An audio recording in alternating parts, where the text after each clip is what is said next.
Assalamualaikum warahmatullahi wabarakatuh. Perkenalkan nama saya Alia Wahyu Syafira Indrana Putri dengan NPM 240410101062 dari kelas Birokrasi dan Governansi Publik I041. Pada kesempatan kali ini saya akan mempresentasikan hasil analisis saya untuk memenuhi tugas evaluasi akhir semester dengan judul Collaborative Governance dalam Percepatan Penurunan Stunting, Sinergi antara aktor pemerintah dan aktor non-pemerintah di Kota Madiun. Selanjutnya yakni latar belakang. Latar belakang analisis ini berangkat dari masih adanya permasalahan stunting yang menjadi salah satu prioritas pembangunan di Indonesia. Nah, stunting ini sendiri menurut World Health Organization atau WHO merupakan kondisi gagal tumbuh pada anak akibat kekurangan gizi kronis dan infeksi berulang dalam jangka waktu yang panjang. Nah, stunting ini tidak hanya berdampak pada pertumbuhan fisik anak, tetapi juga bisa mempengaruhi perkembangan kognitif, kemampuan belajar, maupun kualitas sumber daya manusia di masa depan.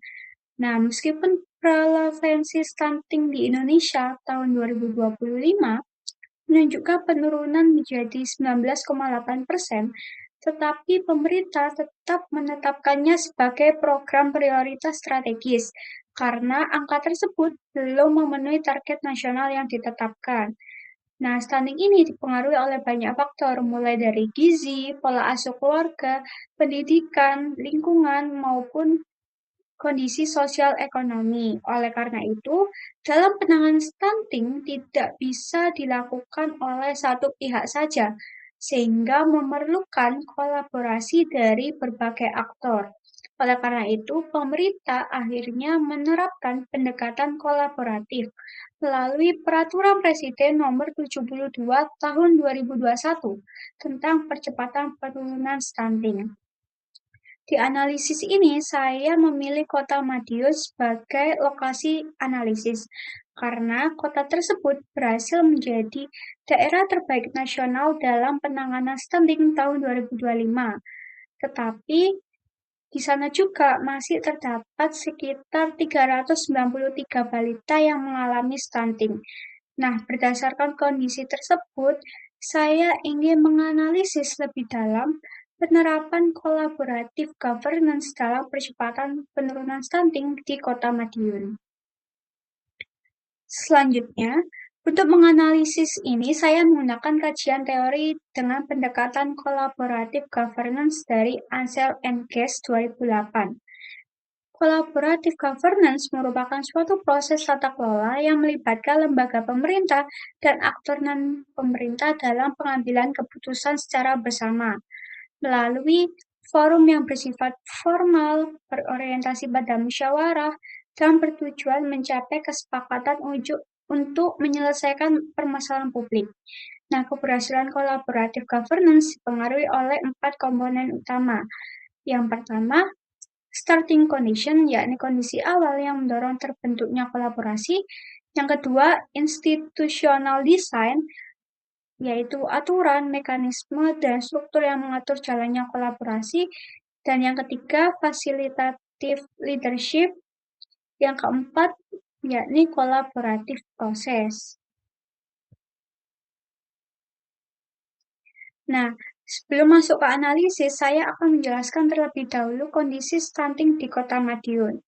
Kota Madiun berhasil menunjukkan capaian yang cukup baik dalam penurunan stunting tahun 2025. Nah, berdasarkan data Survei Status Gizi Indonesia tahun 2024, prevalensi stunting menurun dari 12,8% menjadi 11,8%. Nah, capaian tersebut mengantarkan Kota Madiun menjadi daerah dengan kinerja terbaik nasional dalam penanganan stunting, sehingga mereka memperoleh dana insentif fiskal sebesar 7,1 miliar dari pemerintah pusat. Namun di balik keberhasilannya juga masih ada sekitar 393 balita yang mengalami stunting. Kondisi inilah yang menunjukkan bahwa meskipun berbagai upaya telah dilakukan, pencegahan dan penanganan stunting tetap perlu diperkuat agar target penurunan stunting bisa tercapai secara lebih optimal. Nah, selanjutnya yaitu program dan inovasi yang diterapkan oleh pemerintah Kota Madiun. Yang pertama, dalam pelaksanaan program sendiri itu mengacu pada Perpres nomor 72 tahun 2021 dan didukung oleh adanya pembentukan tim percepatan penurunan stunting sebagai wadah koordinasi lintas sektor. Nah, selanjutnya dalam strategi penanganan stunting di Madiun dilakukan dengan pendekatan siklus hidup, yaitu dimulai sejak masa remaja, calon pengantin, ibu hamil, ibu menyusui hingga balita, melalui pemberian tablet tambah darah, pemeriksaan kesehatan calon pengantin, serta pendampingan melalui aplikasi LCMIL atau elektronik siap nikah dan hamil. Nah, selain itu, pemerintah juga memberikan intervensi kesehatan seperti pemberian makanan tambahan, pendampingan keluarga berisiko stunting, pelayanan kesehatan melalui puskesmas atau posyandu, serta pemantauan pertumbuhan balita melalui posyandu integrasi layanan primer. Selain itu, pemerintah juga mengembangkan inovasi seperti warung stop stunting, edukasi kesehatan dan gizi, serta menetapkan target zero stunting tahun 2027. Nah, keberhasilan penurunan stunting ini sendiri tidak terlepas dari keterlibatan berbagai aktor. Yang pertama adalah aktor pemerintah sendiri, yaitu pemerintah Kota Madiun, untuk menyusun kebijakan, menetapkan target, menyediakan anggaran, maupun mengarahkan program stunting. Yang kedua, yakni tim percepatan penurunan stunting, yakni sebagai forum koordinasi lintas sektor yang mengintegrasikan berbagai program penanganan stunting. Yang ketiga adalah Dinas Pengendalian Penduduk dan Keluarga Berencana atau PPKB yang menjadi pelaksana utama intervensi kesehatan. Yang keempat ada puskesmas, yaitu untuk memberikan pelayanan kesehatan, pemantauan tumbuh kembang balita, serta pembinaan posyandu. Selanjutnya ada tim pendamping keluarga atau TPK yang melakukan edukasi dan pendampingan kepada keluarga yang berisiko stunting. Selanjutnya dari aktor non-pemerintah ada kader posyandu yang akan membantu pemantauan pertumbuhan balita serta memberikan edukasi kesehatan kepada masyarakat. Yang ketujuh ada tim penggerak PKK yang mendukung sosial gizi, pemberdayaan keluarga, maupun pencegahan stunting di masyarakat.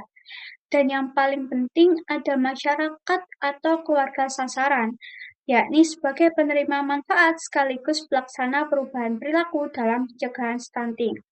Selain itu, ada aktor yang sangat mendukung, yakni sektor swasta, yang mendukung program stunting melalui bentuk sumber daya maupun pendanaan melalui kegiatan sosial yang diadakan. Jadi masing-masing aktor tersebut itu memiliki peran yang berbeda, namun saling melengkapi dalam mencapai tujuan bersama. Selanjutnya, saya akan menjelaskan hasil analisis collaborative governance, mulai dari starting condition. Nah, dalam percepatan penurunan stunting di Kota Madiun terdapat 3 kondisi utama yang melatar belakangi terbentuknya kolaborasi antar aktor. Yang pertama, masih adanya kasus stunting di tahun 2025 yang terdapat sekitar 393 balita yang mengalami stunting sehingga permasalahan stunting tersebut bisa dilihat bahwa belum sepenuhnya terselesaikan. Yang kedua yaitu kompleksitas permasalahan stunting yang dipengaruhi oleh banyak faktor, sehingga dalam penanganannya memerlukan keterlibatan dari berbagai pihak. Lalu yang ketiga adalah adanya tujuan bersama. Jadi seluruh aktor tersebut memiliki tujuan yang sama sejak awal, yaitu menurunkan prevalensi stunting dan meningkatkan kualitas sumber daya manusia di Kota Madiun. Tahap yang kedua yaitu institutional design, Nah, bisa ditunjukkan melalui adanya aturan dan struktur maupun mekanisme kolaborasi yang telah diatur dalam Peraturan Presiden Nomor 72 Tahun 2021.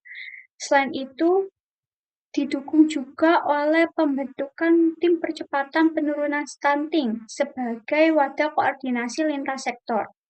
Selain itu juga ada rapat koordinasi, monitoring, dan evaluasi yang dilakukan secara berkala oleh pemerintah daerah untuk mendukung jalannya proses kolaborasi antar aktor dalam mencari solusi permasalahan. Selanjutnya yaitu tahap fasilitatif leadership. Nah, kepemimpinan fasilitatif ini bisa terlihat dari peran aktif Wali Kota Madiun sebagai Ketua Pengarah TPPS.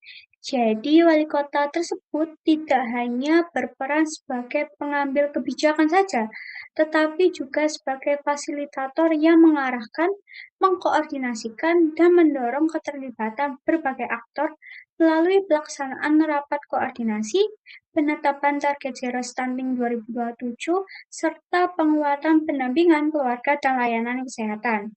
Nah, tahap terakhir yakni kolaboratif proses. Nah, di tahap ini keberhasilan kolaborasi tidak hanya ditentukan oleh keterlibatan banyak aktor, tetapi juga oleh bagaimana interaksi antara aktor tersebut bisa berlangsung secara optimal dalam pelaksanaan program. Oleh karena itu, harus memenuhi 4 unsur, yakni dialog tatap muka, dilakukan melalui rapat koordinasi TPPS Kota Madiun yang melibatkan banyak aktor mulai dari pemerintah daerah, Dinkes, BPKB, TPK, maupun aktor lainnya. Yang kedua yakni pembangunan kepercayaan. Nah, dalam pelaksanaan di Kota Madiun ini dibangun melalui keterlibatan dan kerjasama yang berkelanjutan antar aktor dalam berbagai program percepatan penurunan stunting. Unsur ketiga yakni komitmen terhadap proses. Bisa terlihat dari konsistensi pemerintah daerah dalam menjalankan program percepatan penurunan stunting dan menetapkan target zero stunting 2027. Dan yang terakhir adalah pemahaman bersama. Jadi seluruh aktor sejak awal telah memiliki pemahaman bahwa stunting merupakan permasalahan multidimensi, sehingga memerlukan kolaborasi lintas sektor dalam penanganannya.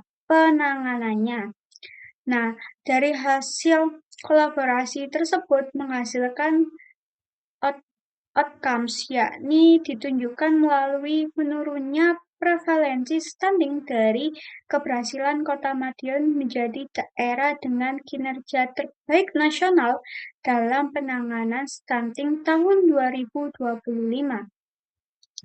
Nah, selain itu jika kita lihat dari perspektif birokrasi dan governansi publik, pelaksanaan program percepatan penurunan stunting di Kota Madiun menunjukkan adanya pergeseran dari pola government menuju governance karena pemerintah tidak lagi menjadi satu-satunya aktor dalam penyelesaian masalah publik, tetapi berperan juga sebagai fasilitator yang membangun kolaborasi dengan berbagai pemangku kepentingan. Nah, berdasarkan hasil analisis sebelumnya, terdapat juga beberapa faktor yang mendukung pelaksanaan kolaboratif di Kota Madiun. Yang pertama adalah kepemimpinan pemerintah daerah yang kuat. Hal ini bisa terlihat dari peran aktif Wali Kota Madiun sebagai Ketua Pengarah TPPS dan dalam mengkoordinasikan berbagai aktor yang terlibat. Yang kedua yakni struktur dan mekanisme kolaborasi yang jelas melalui TPPS sebelumnya tadi yang saya jelaskan sebagai wadah koordinasi lintas sektor, sehingga peran masing-masing aktor ini jelas dan tidak tumpang tindih. Yang ketiga adalah banyaknya keterlibatan berbagai aktor lintas sektor, sehingga berbagai pendapat dari aktor tersebut bisa menjadi banyak pertimbangan untuk menentukan solusi dalam menurunkan stunting di Kota Madiun.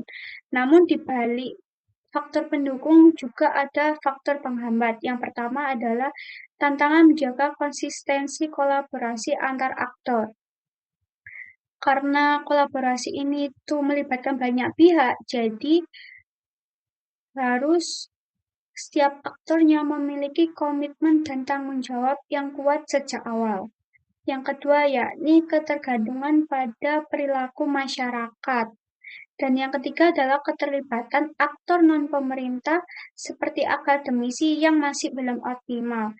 Karena yang saya tahu di Kota Madiun sendiri itu para akademisi maupun para aktor swasta itu belum memberikan bantuan yang maksimal dan hanya beberapa yang membantu seperti akademisi dari UNAIR yang melakukan KKN dan kalau sektor swasta itu bisa dilihat dari bantuan dari KAI yang membantu pendanaan dan kegiatan sosial dalam penurunan percepatan stunting di Kota Madiun. Sehingga berdasarkan hasil analisis saya keseluruhan tersebut, maka bisa dilihat bahwa collaborative governance dalam percepatan penurunan stunting di Kota Madiun sudah berjalan cukup efektif melalui kolaborasi antara pemerintah daerah maupun berbagai aktor non-pemerintah. Namun, keberhasilan kolaborasi tersebut juga didukung oleh adanya tujuan bersama, struktur koordinasi yang jelas, kepemimpinan pemerintah daerah yang aktif, serta proses kolaboratif yang diwujudkan melalui koordinasi pelaksanaan program secara terpadu.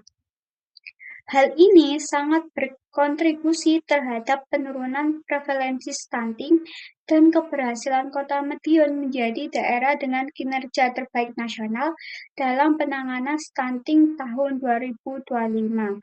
Namun, di balik keberhasilan tersebut masih terdapat masalah, yakni sekitar 393 balita yang mengalami stunting. Kondisi tersebut menunjukkan bahwa tantangan penanganan stunting belum sepenuhnya terselesaikan, sehingga perlunya penguatan partisipasi masyarakat, koordinasi antar aktor, dan keterlibatan aktor non-pemerintah lainnya agar kolaborasi yang telah terbentuk bisa berjalan lebih optimal dan berkelanjutan, sehingga bisa menuju target zero stunting tahun 2027. Nah, mungkin itu saja yang bisa saya sampaikan. Berikut merupakan daftar pustaka yang menjadi acuan dari analisis saya.